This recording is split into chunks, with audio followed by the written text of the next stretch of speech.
In the run-up to the UK election, we want to use this time to take you through our oral health manifesto point by point. We hope that policymakers take this opportunity to brush up on their oral health knowledge so that they can better equip the country with what it needs. Today we're going to be focusing on the dental contract. This new contract, we call it the new contract still, came out in 2006. And that was for England and Wales. Scotland and Ireland did not join in the party. How it works is you are given what are called units of dental activity.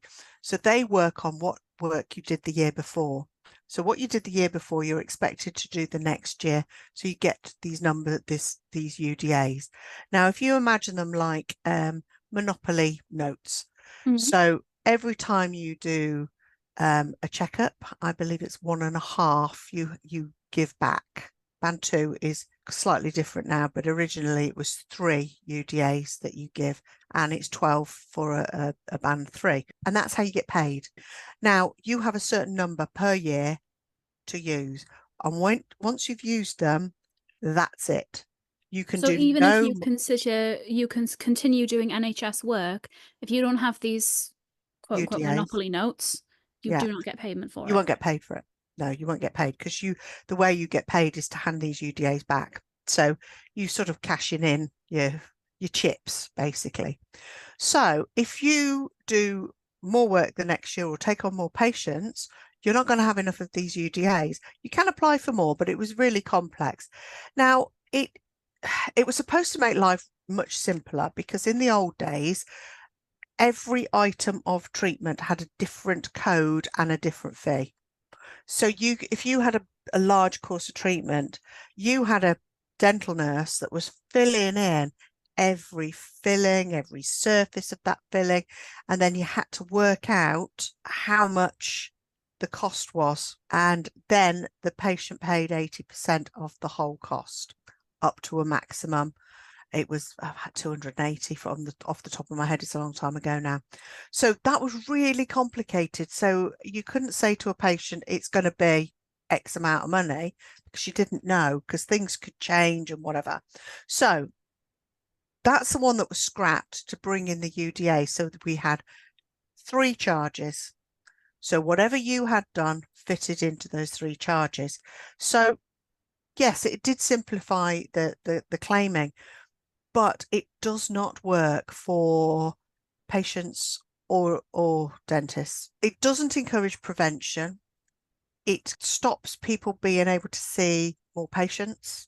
It's just been like a ball and chain round dentists' ankles, which is why so many of them have left the NHS. I mean, to be honest, I don't blame them, because if I was doing lots of hard work and thought, oh, well, I can only get paid for 60% of the work I'm doing this year, the rest is going to go unpaid, I can't say with all honesty that I would continue to stay in that system. Yeah, I mean, the NHS system has always been restrictive on the types of treatment you can do. So, for example, cosmetic treatment doesn't come under the NHS, and the materials, etc., etc. So, there has been restrictions like that, whereas obviously privately, a dentist can use whatever materials he wants. He takes as long as he wants, because he's, charging for the time, and he can do a much more preventative course of treatment.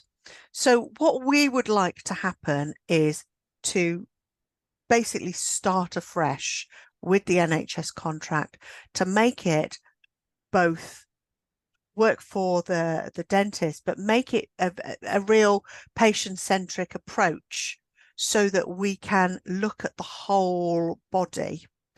And obviously we have been talking about making the mouth as part of the body for a long time. So we need to shift that focus onto prevention. So if we are preventing dental disease, the less treatment patients will need, the better their health outcomes will be, and we are a much more efficient resource. It's an efficient use of NHS money. So then there will be more appointments for patients. But as that goes on, the less patients we have with with pain we'll get, because we are working preventatively. We're working holistically with the whole body. And that's the way the contract needs to look at it, rather than just looking at facts and figures and you know, how many fillings that person's got and how much it's going to cost here. And, you know, everybody's dental contract is slightly different because it depends what part of the country you're in. It's just mind-boggling. Just bring it back and let's get some good prevention in there and make it more, you know, incentivize prevention, incentivize the patients that have done well. You know, let's not do the stick. Let's give them the carrot. You know, we want the healthy for your teeth too. We want to make them feel like they're part of their dental treatment. You know, often people go to the dentist and it's the dentist's responsibility to look after their teeth. Not really. It's the patient's responsibility. And we need to be working as a team to get the patient on board with their prevention. And the dentist is there to help them with this, not just to drill and fill and repair things. That's not the kind of dentistry we want to do.